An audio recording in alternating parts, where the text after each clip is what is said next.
Showed you last hour how President Obama today sat down with law enforcement officers from 3 communities rocked by recent mass shootings.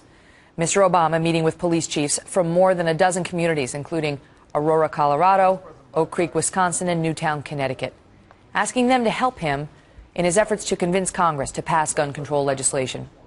But there are new concerns that the president may be deploying other tactics to get what he wants, including federal agencies to push his anti-assault weapons agenda.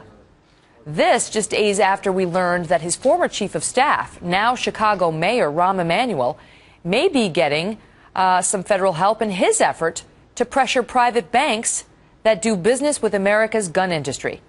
Jay Sekulow is the chief counsel for the American Center for Law and Justice. What the news was the other day, Jay, that Rahm Emanuel is now reaching out to big banks, right. Bank of America, TD Bank directly, and pressuring them not to do business with some of our largest gun manufacturers. Here's my question for you.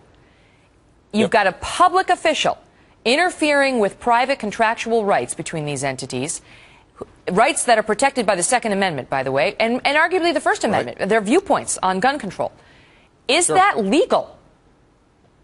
No, I don't think so. I think, number one, the mayor needs to be careful that he doesn't engage in tortious interference with business. It's one thing if you're the mayor of Chicago and you say, you know what, our retirement funds for our Chicago employees will not be invested in manufacturers of guns. That's one thing. You can make that decision. But to interfere with the contractual relationship between Bank of America or any other bank, for that matter, and a manufacturer of an item, here, guns, that are protected by the Second Amendment, and to interfere with their contractual relationship, their funding, looks like tortious interference with business. I mean, is he calling for a boycott? That's one thing, and again, that would raise serious issues, but here he's actually saying, don't keep those business relationships going, please, period. Not that Chicago won't do business with their pension funds investing. That they can make that decision. Chicago can make that decision. We're not going to invest in this particular enterprise. But to tell the private bank of those businesses that you're going to, we want you to stop doing business with those lawful businesses, I'm sorry, tortious interference with business,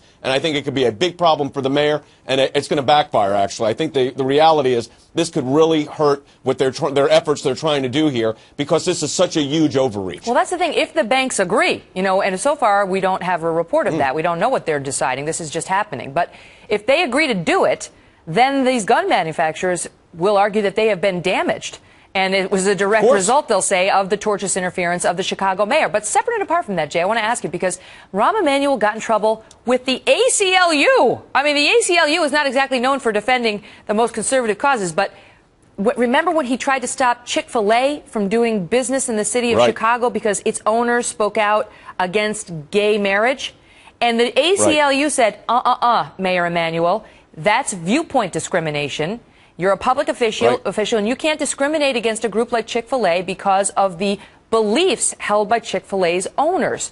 Now, he doesn't control the banks right now. He can't say we're not doing business. But isn't it, again, a public official trying to extract a punishment on the gun manufacturers for their beliefs? Because what he's saying is you need to get on board with the president's gun control proposals. You don't have to stop manufacturing guns, but you have to support his proposals. Otherwise, I'm going to try to cut off your banking access.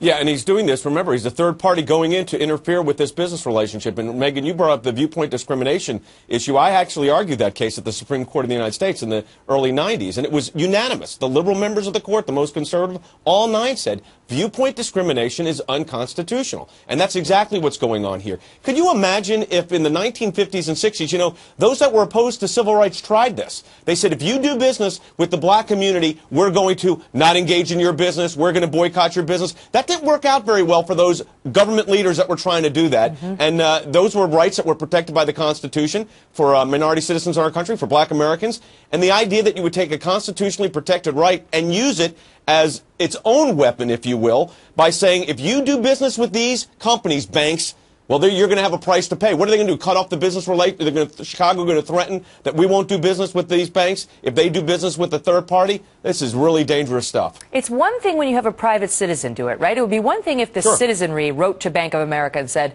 we don't want you to do business with any gun manufacturer until they get on board with President Obama's proposals. Free speech. But when you have an elected official, you've got the government basically coming in and strong-arming somebody, that raises it to another level, does it not, Jay? And it sets a precedent Yes. that the other side may be very unhappy with when there are different people in power. And it may be different issues. I mean, we're talking about the Second Amendment today, but it could be something else. I mean, this idea that the government would come in and interfere with a third-party relationship. You've got two parties here. You've got three with the government. You've got the government, Rahm Emanuel, coming in, telling the bank that, not his bank, but the bank that is doing business with a protected activity, don't do business with them anymore because we don't like it.